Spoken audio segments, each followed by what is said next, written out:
জুলাই সনদ এবং referendum vote আমাদের তারেক সাহেব 51% ভোট পাননি। কোন পন্থায় কিভাবে পিছনের দরজাতে ক্ষমতায় গিয়েছেন জাতি তা বুঝতে শিখেছে।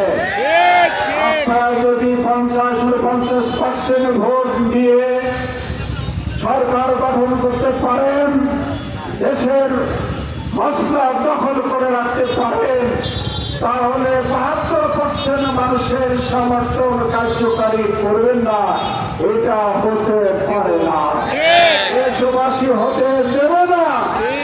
অবিলম্বে ইতিমধ্যেই এই তালবাহানা যদি করেন, তাহলে 72% মানুষের বিপক্ষে যাওয়ার কারণে জাতি আপনাদেরকে প্রত্যাখ্যান করে আস্থা করে নিক্ষেপ করবে শেখ হাসিনার মতো নজির পৃথিবীর ইতিহাসে নাই। বিগত 17 বছরের স্বৈর শাসনে বাংলাদেশটাকে তারা কারাগারে পরিণত করেছিল। গোটা বাংলাদেশের লক্ষ লক্ষ মানুষ বাংলার আসামি হয়ে নিজের দেশে প্রবাসী হয়ে বনের জঙ্গলে খাল বিলে নদীর মাছের ঘেরে জমে বসবাস করতে হয়েছিল। বন্ধুগণ, বাংলাদেশের মানুষ তাদের হাত থেকে বাঁচার জন্য 5 জন লোক এক জায়গায় হলে নাশকতার মামলা দিয়ে মানুষদেরকে হয়রানি করা হয়েছে।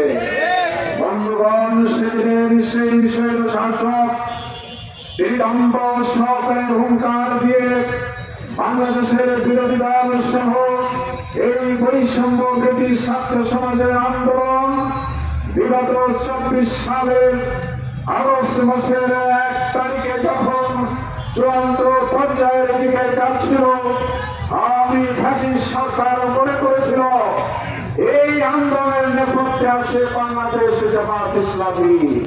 তাই বাংলাদেশ জামাত ইসলামীকে এই 1 তারিখে তারা নিষিদ্ধ ঘোষণা করেছিল। আল্লাহর গজবে করেছিল এই কুখ্যাত সন্ত্রাসী শাসনরা।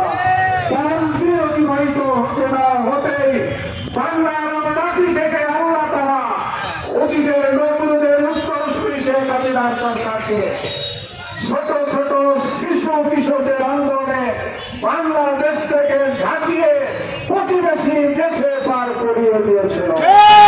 বন্ধুগণ, এই বৈষম্য বিরোধী ছাত্র সমাজের নেতৃত্বে বাংলাদেশের মানুষ এমন একটি অবদান তারা জাতির জন্য রেখে গেছে। আমরা 71 সালের স্বাধীনতা যুদ্ধের মুক্তিযোদ্ধাদেরকে যেভাবে স্মরণ করি, বাংলাদেশের মানুষ জুলাই যোদ্ধাদেরকেও তার চাইতে বেশি শ্রদ্ধার সাথে স্মরণ করে। বাংলাদেশের মানুষ তাদের কাছে ঋণী, বাংলাদেশের মানুষ তাদের কাছে আজকে দায়বদ্ধ। বন্ধুগণ, বাংলার তামাম তরুণ শিশু কিশোররা আন্দোলন করে শেখ হাসিনাটাকে দেশ থেকে বিতাড়িত করে না দিতে পারলে বাংলার মানুষ কোনো একটি জায়গায় এভাবে আমরা গণতান্ত্রিক রীতিনীতি বজায় করে কথা বলতে পারতাম না। আজকের বাংলাদেশের প্রধানমন্ত্রী শহীদ জিয়ার জ্যেষ্ঠ পুত্র তারেক সাহেব, তিনি দেশের অবস্থান করতে পেরেছিলেন না, তিনিও লন্ডনে পালিয়েছিলেন। এই লন্ডনে তাকে সারা জীবন প্রবাস জীবনে পালিয়ে থাকতে হতো যদি জুলাই বিপ্লব না হতো। আজকে যারা মন্ত্রী হয়েছেন, এমপি হয়েছেন, স্বরাষ্ট্র মন্ত্রী হয়েছেন, মন্ত্রিত্ব দূরের কথা, বাংলাদেশে একটি রাতও পরিবার পরিজনে ঘুমাতে পারতেন না। তাই জুলাই আন্দোলনের জন্য যারা অবদান রেখেছেন, তাদের সাথে যারা বিশ্বাসঘাতকতা করে, তারা বাংলাদেশের জাতীয় বেঈমান। বন্ধুগণ, বেশি দিন জোর করে ক্ষমতায় থাকা যাবে না। আপনারা 5 তারিখ হলো রাষ্ট্র পরিচালনা করছেন। এই 4 মাসের মধ্যে একটি রাজনৈতিক দলের নেতৃত্বে গঠিত সরকার যেভাবে দেশের আস্থা হারিয়েছে, এই আস্থা হারানোর ক্ষেত্রে আপনারা বিশ্বের চ্যাম্পিয়নশিপ অর্জন করেছেন। তাই আমরা বলব, বৈষম্য বিরোধী ছাত্র আন্দোলনের দাবি ছিল বৈষম্য মুক্ত বাংলাদেশ। বৈষম্য বিরোধী আন্দোলনের দাবি ছিল চাঁদাবাজ মুক্ত বাংলাদেশ, সন্ত্রাস মুক্ত বাংলাদেশ, দুর্নীতি মুক্ত বাংলাদেশ। সে বাংলাদেশকে আমরা পেয়েছি। বন্ধুগণ, গোটা বাংলাদেশ আমার সত্যিকার শান্তিপ্রিয় মানুষের দোকানে যে বাড়িতে যে চাঁদাবাজি চলছে, সত্যিকার মানুষ তাদেরকে ক্ষমা করবে না। আমরা গ্রামে গ্রামে এই চাঁদাবাজ সন্ত্রাসী লুটেরাদের বিরুদ্ধে আমরা প্রতিরোধ করে তুলব ইনশাআল্লাহ। বন্ধুগণ, আমরা মিছিল করব, লম্বা বক্তব্য নয়। আমি আপনাদের কাছে আহ্বান জানাতে চাই, এই জুলাই সনদ এবং রেফারেন্ডাম ভোট, আমাদের তারেক সাহেব 51% ভোট পাননি। কোন পন্থায় কিভাবে পিছনের দরজাতে ক্ষমতায় গিয়েছেন জাতি তা বুঝতে শিখেছে। আপনারা যদি 50% ভোট দিয়ে সরকার গঠন করতে পারেন, দেশের মসনদ দখল করে রাখতে পারেন, তাহলে 72% মানুষের সমর্থন কার্যকারী করবেন না। এটা হতে পারে না, দেশবাসী হতে দেবে না।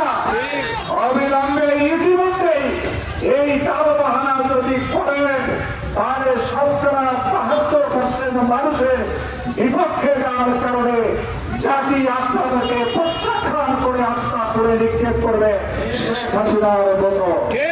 এই জন্য সময় থাকতে জাতি শ্রদ্ধার সাথে স্মরণ করে বাংলাদেশের কখন দলীয় গণতন্ত্রের স্থপতি আপনার পিতা শহীদ প্রেসিডেন্ট জিয়াউর রহমান সাহেব, তিনিও গণতান্ত্রিক পন্থায় ক্ষমতায় আসেননি।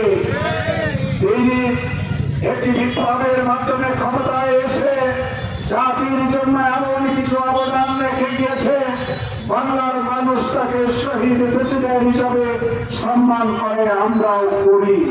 তিনিও সংবিধানে ধর্মনিরপেক্ষতার নামাবলী মুছে দিয়ে আল্লাহর প্রতি আস্থা বিশ্বাস এনেছিলেন, বিসমিল্লাহ এনেছিলেন। স্বাধীনতার পক্ষ বিপক্ষকে সমন্বয় করার জন্য সিরাজুর রহমান সাহেবকে প্রধানমন্ত্রী করেছিলেন। জাতীয় ঐক্য ছাড়া দেশের স্বাধীনতা সার্বভৌমত্ব রক্ষা করা যায় না। জাতীয় ঐক্য ছাড়া দেশের মানুষের ভাগ্যের পরিবর্তন করা যায় না। তাই আপনার সব দলকে কাতারে নিয়ে আসার জন্য বহুদলীয় গণতন্ত্রের স্থপতি হিসাবে জাতির ইতিহাসে স্মরণীয় হয়ে আছেন। তিনি ক্ষমতায় আসার পর থেকে যে সমস্ত কাজ করেছিলেন, এগুলো সংবিধানের বৈধতা ছিল না। এইটাকে বৈধ করার জন্য আপনার আব্বাও 80 দশকে এই বাংলাদেশে একটি হানা ভোট দিয়েছিলেন। এই হানা ভোটের মাধ্যমে আপনার আব্বা তার আমাদের সম্পাদিত কাজগুলো সংবিধানে অন্তর্ভুক্ত করে জাতির ইতিহাসে স্মরণীয় হয়ে আছে। তাই সেই পৈতৃক সূত্রে আপনার মা বাংলাদেশের প্রধানমন্ত্রী ছিলেন। সেই পৈতৃক সূত্রে আজকে বাংলাদেশে আপনি প্রধানমন্ত্রীর আসনে আছেন। আপনার বিকাশ শহীদ জিয়ার আদর্শ বাস্তবায়ন করে 72% মানুষের প্রদত্ত আস্থা ভোটের প্রতি সম্মান রেখে অবিলম্বে আপনাকে ভোট বাস্তবায়ন করতে হবে। অবিলম্বে জুলাই সনদ বাস্তবায়ন করতে হবে এবং এই বাংলাদেশে আপনার আমলে, শেখ হাসিনার আমলে যা হতো, চাঁদাবাজ সন্ত্রাস লুটপাট অব্যাহত আছে। আপনি সংবিধান সম্মত প্রতিষ্ঠানগুলোতে জেলা পরিষদ সব জায়গায় আপনার ইলেকশনে ফেল করা, স্বচ্ছ এলাকায় জাতির কাছে প্রত্যাখ্যাত নেতাদেরকে অন্যায়ভাবে গণতন্ত্রের গলা টুটি ধরে আপনি ক্ষমতায় বসিয়ে দিয়ে বাকশালী পন্থা অবলম্বন করে চলেছেন। আপনি শেখ হাসিনার পন্থা অবলম্বন করে চলেছেন। আমরা সময় কাটে আপনাকে বলবো, আপনাদের সাথে 91 সাল থেকে পর্যন্ত দেশের স্বার্থে, জাতির স্বার্থে, স্বাধীনতা সার্বভৌমত্বের সাথে ওই ফ্যাসিস্ট শেখ হাসিনার বিরুদ্ধে আমরা আন্দোলন করেছি। একসাথে জেলেছিলাম, একসাথে আয়না ঘরে ছিলাম। আজকে ক্ষমতায় এসে কয়েক মাসের মধ্যে জামাত শিবিরের অসংখ্য নেতা কর্মীকে আপনারা হত্যা করে বিশ্বাসঘাতকতা করে চলেছেন। জাতির সাথে সন্ত্রাসী দল হিসেবে চিহ্নিত হচ্ছেন। সময় আছে, সঠিক সিদ্ধান্ত গ্রহণ করুন। জাতির ভোটে সংসদে যেমন শপথ নিয়েছেন, এই রেফারেন্ডাম দিতে হয়েছে, শপথ নিয়ে অবিলম্বে সংসদ অধিবেশন ডেকে এই জুলাই সনদকে কার্যকরী করুন। যদি না করেন, আর যদি এইভাবে হত্যা, সন্ত্রাস, সহযোগিতা, লুটের পথে ধাবিত হন, শেখ হাসিনার যে পরিণতি হয়েছে আপনারও সেই পরিণতি হবে। এটাই আমি আর কথা না বাড়িয়ে সংগ্রামী জনতা দূর দূরান্ত থেকে এসেছেন মিছিলে।